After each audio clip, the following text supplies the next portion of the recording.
All right, so module two. Uh, Today, the lecture or the this module is going to be agriculture and the beginnings of civilization. And so let's dive right into it. The uh, the the word civilization um, has a lot of cultural um, baggage that we don't necessarily want to attach to it in this class. So the word civilization, as you'll come to find out, I'm really big on etymology. So the word civilization actually comes from the Latin word uh, civis, um, which in Latin is civis in Latin. All C's are hard C's. So it sounds like a K sound, and then all all V's have W sounds. So kiwis instead of civis, right? So and that's how we would say it, civis, right? Civis. So what that word means is it means citizen, and so civitas or civitas means the conglomeration of citizens, and the conglomeration of citizens into um, into an area is right a city. So the word civilization a lot of the times has like this connotation of like, well, these people are civilized and these people are not civilized. All that actually means is these people live in cities and these people live outside of cities. And so we still use this word for all kinds of things, right? Civil, civility, even the word city, like I said, citizen. Um, uh, all of those have this same root word, and we are not going to attach to it any kind of notion of not savage or not a barbarian, right? Um, Coincidentally, the word barbarian in ancient Greek barbaros actually means somebody who is just not a Greek speaker, because the way that they saw things was that if you were not a Greek speaker and you spoke some other language, it sounded to them like bar, bar, bar, bar, bar. And that's right. That's just kind of the Greek ethnocentrism. Um, so technically, we are all barbarians to the ancient Greeks, which, you know, unless you speak ancient Greek, you're not a barbarian. So technically, all of these three civilizations that we're going to look at today are barbarian civilizations. Um, uh, but let's dive into it. So, civilization. So these three great civilizations that we're looking at today are the Harappan civilization in the Indus River Valley, the Mesopotamian civilization around the Tigris and the Euphrates, and the Egyptian civilization around the Nile. So, what do those three things have in common, those three civilizations? Rivers. And rivers are extremely important for these beginning civilizations. So, as we start descending out of the Ice Age around 10,000 BCE, about 12,000 years before the present, um, these three civilizations start to conglomerate. Right, we talked about this last module is the spiral of agriculture and becoming an agricultural society, an agrarian society. And so, as you start to spiral into agrarianism, um, you as a civilization, you have to do that around rivers. And so it's really no wonder why these three great civilizations are centered around rivers. So, the what ends up happening. So let me go to another really key word that we're going to have for this module, and that's social stratification. So, again, etymology. The word stratification comes from the Latin word stratum, and the Latin word stratum actually just means to like pull over. So it's like pulling over a bed sheet, right? So if you think about like a bed, you've got your bed cover, and then you've got your sheet, and then you've got your blanket, and then you've got your quilt, and what do you end up having, right? You end up having these levels of blankets. And so that word started to be used by geologists to show the stratification of sediment and geological layers. And that stratification would then be started to use would start being used by other fields.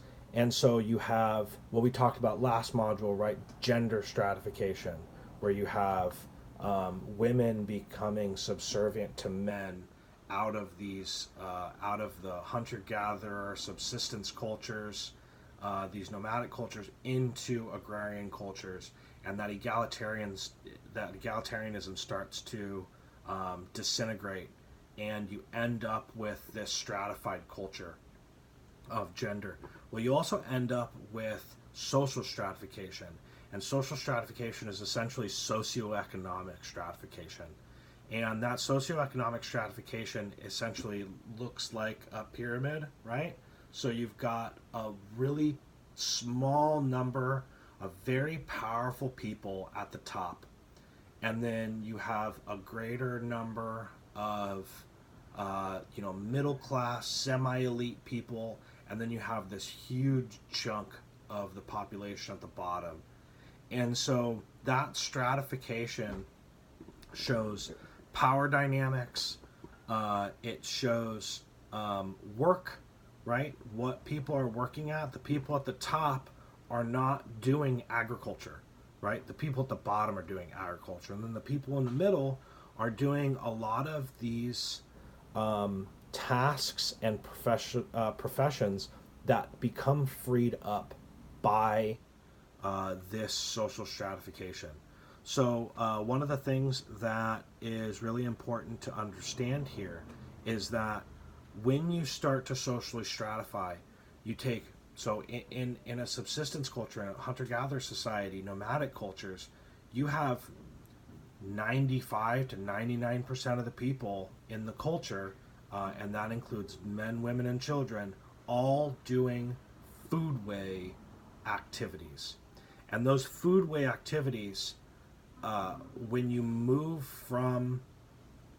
start to socially stratify, when you move from the hunter-gatherer society to an agrarian society, you free up 10, 15, 20% of that culture, of the population of that culture, to do other things. And so this is where you get specialization, and we'll talk about that in a second. But one of the practices that that was a profession, a role that people had before the social stratification, bleeds into social stratification. So that person, people, men, women, and remember we were talking about third and fourth and even fifth genders, were shaman. And those are the people that communicate with the dead, communicate with the ancestors, communicate with the gods. They cross over that liminal. Liminal means somebody who is on the edge of something. So they cross over from the natural world to the supernatural world, right? So they live on the limits of what is natural. And so those people who were shamans, they become this priest class. And then you also have a ton of other different types of of specializations in this social stratification. So I'll get back to that in a second, but I wanted to talk real quick about the use of waterworks. So as you move into an agrarian society, you have all these people um, who are dependent on water, right? Everybody in a city and everybody who does agriculture is dependent on water. And so uh, in these three civilizations that we're going to talk about today, the Harappan, the Egyptian, and the Mesopotamian civilizations, you have two totally different ideas um, surrounding just basically worldviews that come out of what those rivers are doing. So the rivers basically determine, this is, what's called geological determination.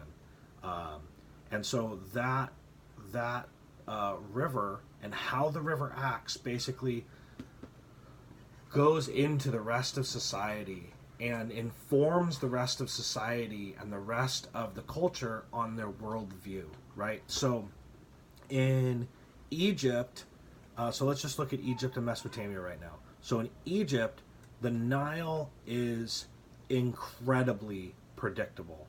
From the end of the Ice Age up until 2000 BCE, you have the Nile is going to flood every single year at the same time of year, and it can water your fields. Um, Remember, in Egypt, you have the river in the middle, and then you have the fields, the agricultural fields, right next to the river, and then you have the city, where the people have buildings and civic buildings and pyramids and all that other stuff, right on the outside of that of the agrarian sector, and then on the outside of that you have the desert, and so those um, that river is going to flood into the fields very predictably. Every single year, you can depend on it. Whereas in Mesopotamia, you have extremely unpredictable flood cycles. So, one of the ways that we can see this is how they dealt with the flooding. So in Mesopotamia, they had canals and ditches and floodgates and all sorts of contraptions to make sure that they divert the water exactly where they want it. And that water needs to be diverted to the fields, and it needs to be diverted away from the buildings, from the houses, from the city. And so what you end up with, right, is you end up with this almost completely terraforming way of irrigation. Whereas in Egypt, you just let the river overflow.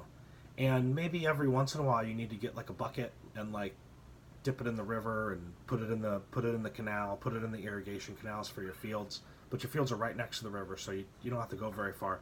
In fact, actually, they came up with this system, and I'm going to show you a very rudimentary idea of it. So on one side, it had a big weight, right? So a big weight like my hand, and on this side, it had a bucket, and so there was an arm at the top here, and then they would take this and they would just basically dip it in the river and put it over into their fields. Dip it in the river and put it over into their fields. This mechanism is called a shaduf. It is actually still being used today in Egypt and tons of places across the world. The shaduf was probably invented right around the end of the time period that we're looking at, and around 2000 BCE. But that just shows you the extent of the work that needs to go into moving that river from where it is to where you want it, or the water of that river. And how can we? What's another way that we can look at this? So another way that this comes out is in depictions of the afterlife. And so in Mesopotamia, where you had a lot of stuff going on with having to control all of this water, you had a very bleak form of afterlife. So in Mesopotamia, you had these statues, and I'll put a in the underneath the video, I'll put a picture of them. You had these statues, which were household kind of ancestor statues, and they had these enormous eyes, because in the Mesopotamian civilization, the Mesopotamian afterlife, in their mythology, they had this bleak form of afterlife. It was dark, it was dank, it was damp, and there was nothingness once you died. That was their afterlife. And so you needed these big eyes so you could see, presumably, in the afterlife. And so think about that form of afterlife. It's just, there's no kind of hope, right? There's no hope for a good afterlife. Whereas in the Egyptian system, the Egyptian afterlife was a great afterlife, or not a great afterlife, but way better than the Mesopotamian afterlife. And what happened was, when you died, if you had the proper burial with the proper grave goods and you lived a proper life, the feather of your soul was weighed against justice. And so if it was lighter than justice, then you had a good afterlife. But if it was heavier than justice, then you had then you basically went to that bleak, dark place, right? And so you could actually have a difference of afterlife. And we still see this in all the universal religions, most of the universal religions that are around today, right? One of the things that they promise is a good afterlife. And so that afterlife, even though it's not directly derived from the Egyptian system of afterlife, it's very, very, that's arguable. Some scholars do believe that it's directly derived. Some don't. But that system is much less bleak than the Mesopotamian system. And so that shows you the difference between kind of the way that the Egyptians saw the world and the Mesopotamians saw the world. And so that's just one example of how this type of worldview comes from these this system of having to move water, right? So what are the advantages of civilization? So as I already mentioned, one of the advantages is specialization. So you can take a whole bunch of your people, a good 10 to 20% of your people, and put them to do other things instead of just getting food. And so you have engineers, and you can start making walls around your city. You can start making palaces. You can start making ziggurats, right? Those are those platformed terraces that are like, kind of trapezoid shaped in Mesopotamia.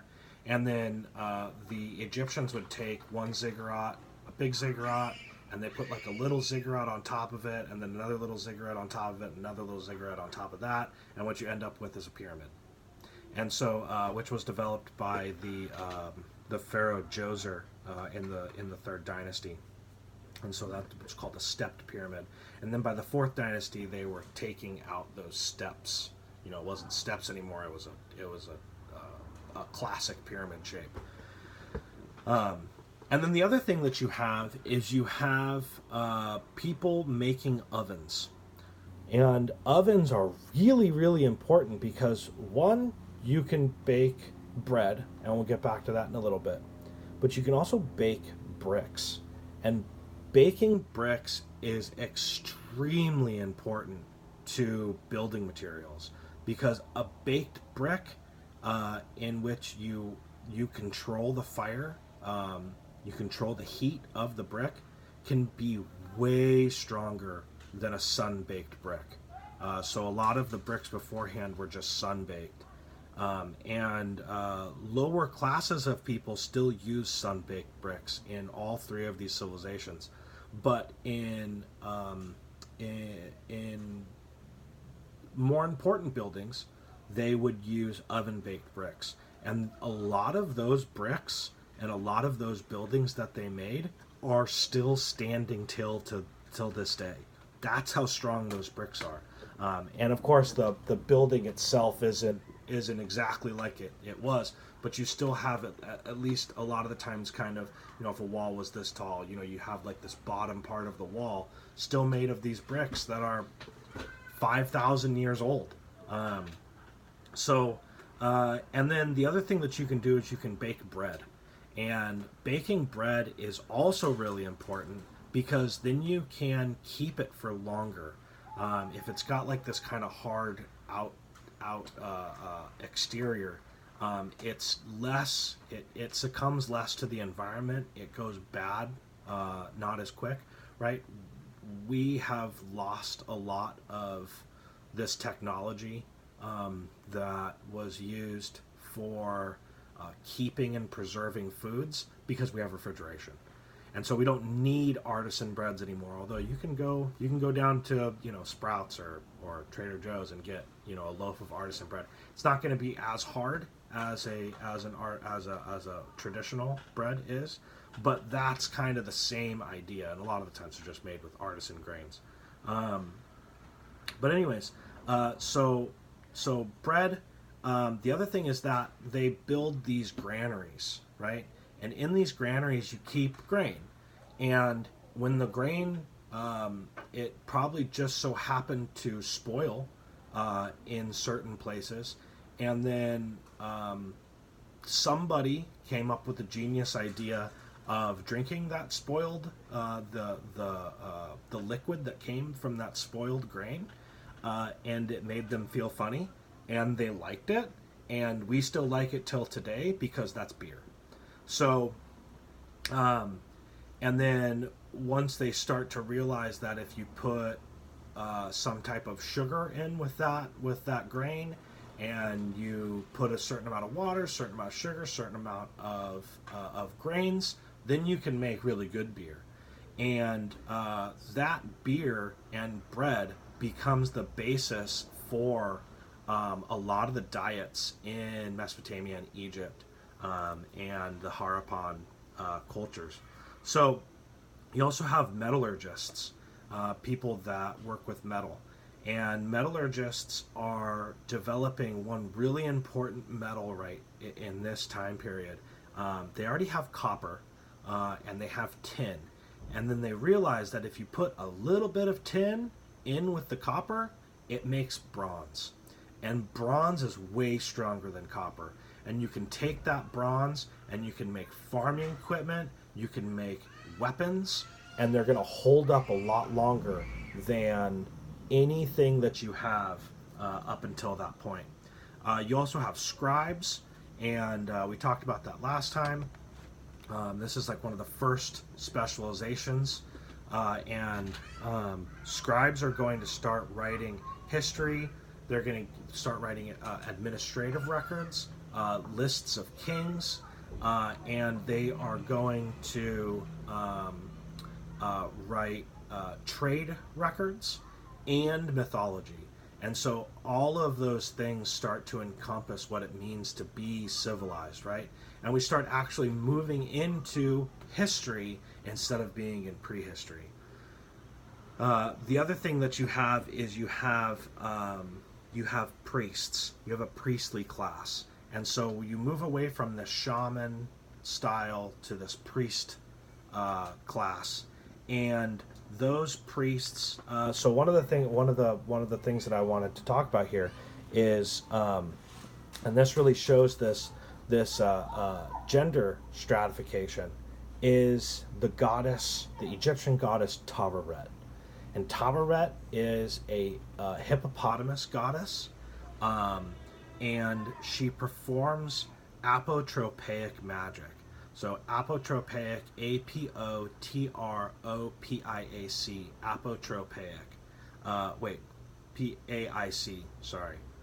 A-P-O-T-R-O-P-A-I-C. I'll put that in the bottom. So apotropaic means apo to push away from, and tropos means to turn. So you turn away bad things with this apotropaic magic. And we still see this today. Anything that wards away the evil eye, if anybody's familiar with that, that's apotropaic magic.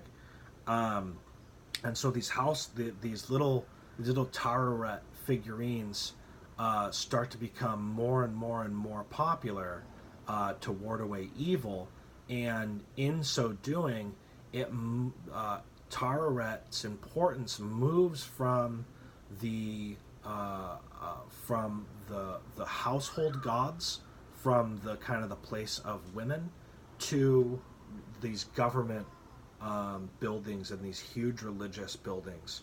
And you start seeing her in pyramids and temple complexes and stuff like that. And why does this show gender relations? So, as you start descending out of egalitarian society into a stratified gender society in these agricultural civilizations, right? Women get subserviated to the bottom, and so their household gods, the gods that do women things, right? Because Tararet is she wards away evil, but she's also a goddess of childbirth and of women and protection. And the reason why is because I don't know if anybody knows this, but hippopotamuses are the most deadly animal in the world. They still kill more people every year than any other animal on the face of the earth. And that's because they're extremely territorial. And the female hippopotamuses will protect their young at deadly cost to anybody who comes around them. And so when we start thinking about why women are adopting this hippopotamus goddess as their protective spirit, right? It makes a lot of sense when you look at the environment they're living in. So as you go from these household goddess Tararet little statuettes, and I'll put a picture of one at the bottom, to these huge, temple complexes where Tararet's way bigger, you start seeing how the use of these moves up the gender stratification into the upper reaches of not only from women to men, but into kind of the upper reaches of the male stratified society. So up the gender stratification and the social stratification. The other thing that you get is you get trade. And when you trade, right, you're trading from an abundance to something of need. So you trade from a supply to a demand. And you have huge trade networks across the Mediterranean world, the Mesopotamian and the Egyptian and the Harappan civilizations. And so I'll talk about that in a little bit when I talk about the Harappan. So what are the disadvantages? Disadvantages are, number one, war. War is the main disadvantage, because before, when you were in a subsistence culture, when you were in hunter-gatherer society, you had skirmishes, squabbles. It's not like there was no war or battle or anything like that. But you start getting this professionalization of war. You start getting war being a duty of the state. And so Sargon of Akkad, who was a Mesopotamian king, not just a vile YouTuber, Sargon of Akkad actually took over, I believe it was either his son or grandson, actually had the entirety of the Mesopotamian civilization under his control at one point. And I'll put a picture of that at the bottom. So what happens is he professionalizes war. He's got siege works. So you got a city, right, with walls. You need to either go over the wall or under the wall. And so he, ladders are probably developed beforehand, but he starts developing people that go under the wall, what are called sappers. And so when you dig underneath the wall, then you can crumble that wall down. You take out the stability of the wall from underneath it, and then you can get into the city. He also developed what's called a phalanx formation. It's when you have a group of soldiers in a really tight formation. And, to be frank, killing people is really hard work. And so when you put them in a tight formation and they've all got bronze and copper helmets on, and they've got good sturdy shields, and they've got breastplates that have bronze and copper all in the right places, it's really hard to kill these people. And that phalanx formation will move on to other cultures and will be the dominant form of military formation all the way up until the Romans. And so he also comes up with a professional standing army. So he has a standing army of 5,000 men. And when you have a standing army, an army that's ready to go at the drop of a hat, somebody comes and invades, you got your soldiers, you get them together, and you go and you attack you go and defend somewhere, you go and attack those people who are attacking you.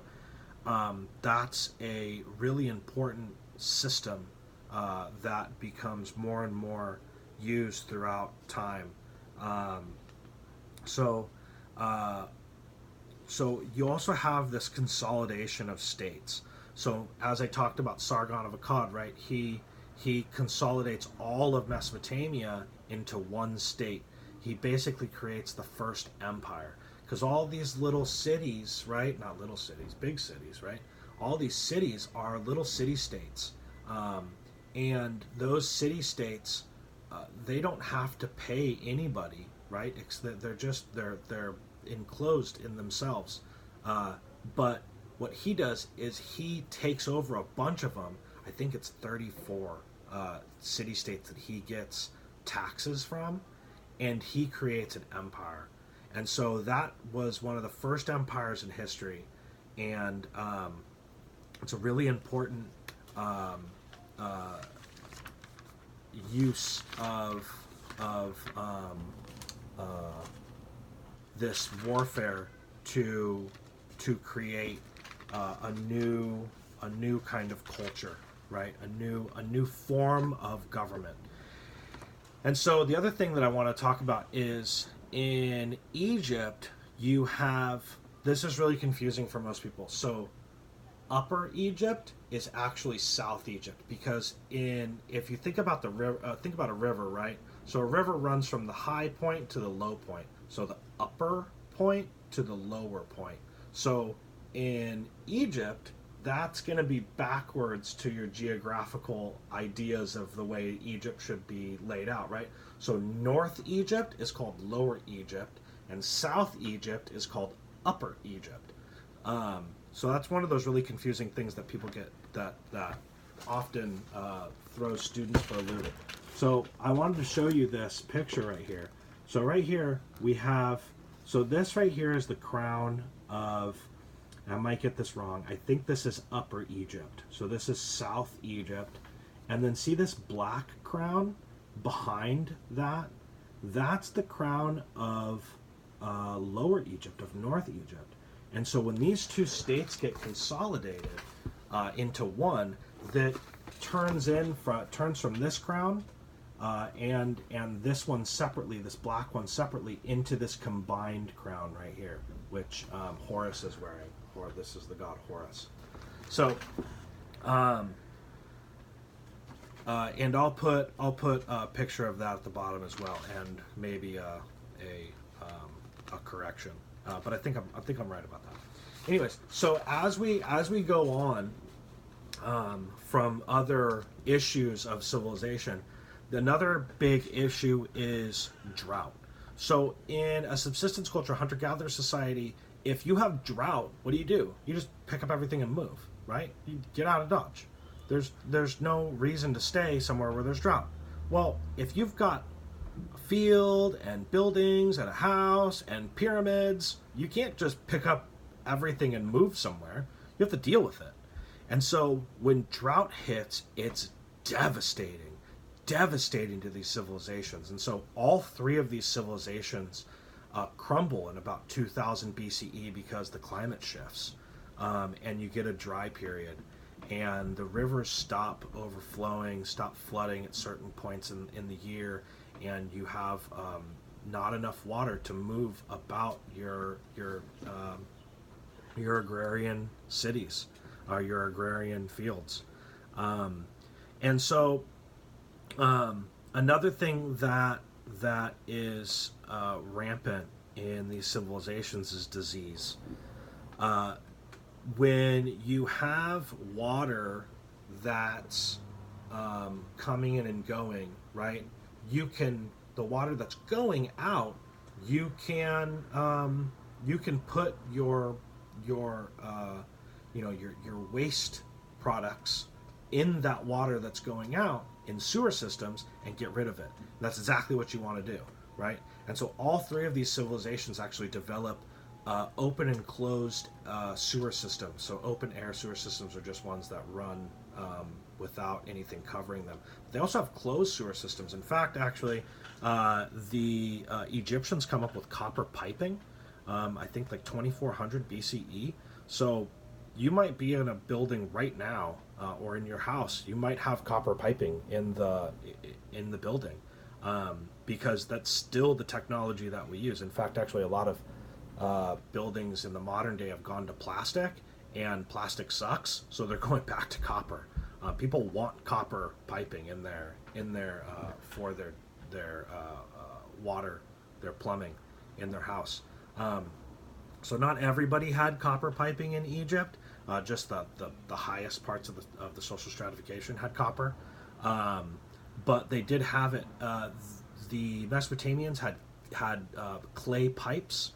The Harappan culture had these elaborate sewer systems that took out everything from everybody's house. They had individual plumbing in each house. They had bathrooms in each house, and that took all of the wastewater out. So when you start getting drought and you don't have enough water to take stuff out, you get more disease. And so that's another thing that contributed, when the climate shifted, to the downfall of these civilizations. So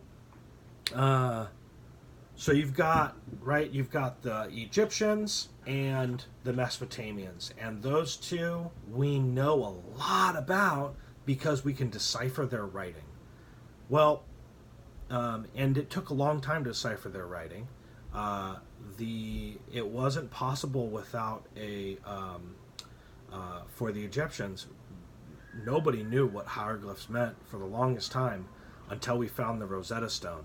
And then it still took decades to solve the Rosetta Stone, because it actually had 3 different writing systems on it, and the 2 top writing systems were old hieroglyphs and new hieroglyphs, and then the bottom writing system was a writing system that was somewhat known, but at least partially decipherable. And so they deciphered that one and then used that, because it was the same message 3 times in those 3 different writing systems, and they used that to decipher the 2 other writing systems. And that's how we solved kind of the riddle of hieroglyphs. Scholars did, not we, not me and you. But for the Harappan culture, we don't have that. And so we still have hundreds of characters in the Harappan writing system, which we have no idea what they mean. Something like, I think it's 19% of the Harappan writing system is deciphered. The other, what would that be, 79%? No, 71%? Can I do math? 81%? No, I cannot. 81% of the Harappan writing system is totally undeciphered. So we don't know nearly as much about the Harappan as we know about the Egyptians and the Mesopotamians. So the 2 biggest cities in the Harappan culture were Harappa and Mohenjo-Daro. And those two cities were kind of the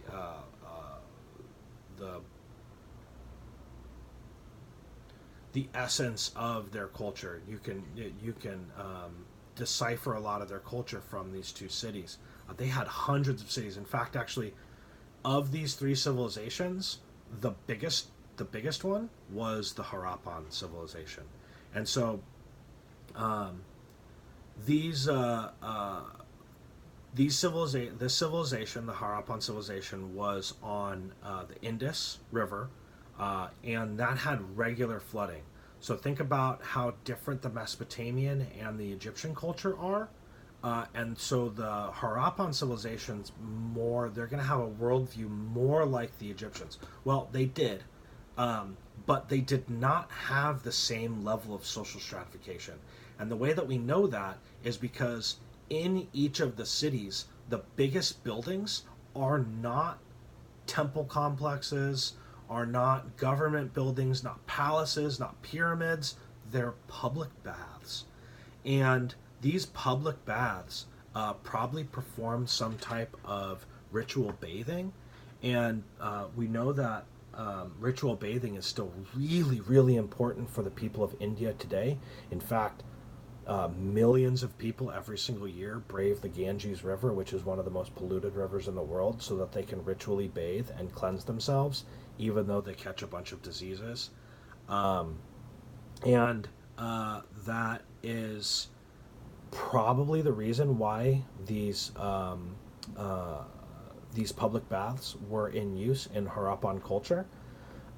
They had, as I said, relatively low levels of social stratification. And the stratification that they did have was based in their jewelry, in their clothing, and some houses are built of the oven baked bricks, whereas other houses are built of the sun baked bricks. So that's as much social stratification as they had. Um, Other than that, they were almost totally egalitarian. They had a peaceful culture, which we know because there's no weapons or anything found in Harappan archaeological sites. Um, they had extensive trading networks, and the way that we know this is because the you can see these in your book. Um, is these seals right here? These seals, if you can see them. Um, those seals were not found in India. Were not found in the Indus River Valley. They were found in Mesopotamia. So they traded those seals all the way to Mesopotamia. And one of the other thing that we know that they got from Mesopotamia is they got bronze, because they didn't make bronze. They had metallurgists in the Harappan civilization, but they didn't make bronze. And they did make bronze in Mesopotamia, though. Remember, because Mesopotamia was very warlike, and they used those weapons of war. So they gave them a lot of the bronze comes from Mesopotamia in Harappan archaeological sites. The other thing that they had that they traded back to the Mesopotamians is cotton textiles, and cotton is the most superior form of textile when it comes to a hot place, right? Because it breathes, right? It lets air flow through it. And if you're in Mesopotamia, right, modern day Iraq and parts of Arabia, parts of Syria, the last thing you want to wear is wool, which is like the other major form of textile that they had. So you want cotton, and cotton is extremely important for them. So they were willing to trade basically bronze for cotton. Um, so these trading networks were extensive, and you can see that on that's on page 59. Well, you might not have the same book that I do, but this map right here shows you all those trading networks that the Harappan people had with the rest of the Harappan culture and with the Mesopotamian culture. You can also see there's another map in the Mesopotamian section. Let me find it. This map right here. So that map also is a really good. So shows you their trading networks. So, like I said, the way that these civilizations crumbled is because of climate. Well, whereas the Egyptian and the Mesopotamian cultures came back from that climate destruction, and this might be because they had high levels of social stratification. So in the Mesopotamian in Mesopotamian history, you had after the cities of the Akkadians fall, you just have another group come in and take over that area. And they used that social stratification to basically consolidate power, right? Because people are already used to somebody at the top of that social pyramid. In Egypt, you had an intermediary period where there was no king for about 100 years. And then once the Nile starts flooding again like it should, they went right back to a new dynasty, right? And you get somebody right at the top of that social pyramid. No pun intended on that one. But in the Harappan culture, they didn't have that social stratification. So that may have been why when people dispersed out from the cities once this climate destruction hit, this dry period hit, they didn't reconglomerate. And if you look at another issue there, another piece of evidence which helps them or hinders them from coming back into the civilization that they had, is they were then almost immediately, a couple hundred years later, taken over by a group of people called the Aryans. They were Indo-European people who rode out of on chariots and horses, rode out of the Iranian plateau and just crushed the Harappan, the remnants of the Harappan civilization. And so the Harappan people probably spoke a language called Dravidian. And Dravidian, and I'll show you a picture of this in the bottom, Dravidian is still spoken till this day in India, but it's in South India. So really far away from the Indus Valley, in South India and northern Sri Lanka. So that's where those people basically ended up, the people that didn't assimilate into those Aryan invaders that came. So that's your civilization lecture for Module 2. We will talk about the non-civilized people, right? And by that, all I mean is we just looked at the people that had cities, and now we're going to look at the people that did not have cities. So that will be the next lecture on this module, and we'll be looking at people in Europe, in China, and in the Americas and sub-Saharan Africa, and how their cultures were developing over this 1500 year period from 3500 BCE to 2000 BCE. So we'll do that next time, and I will see you then. All right.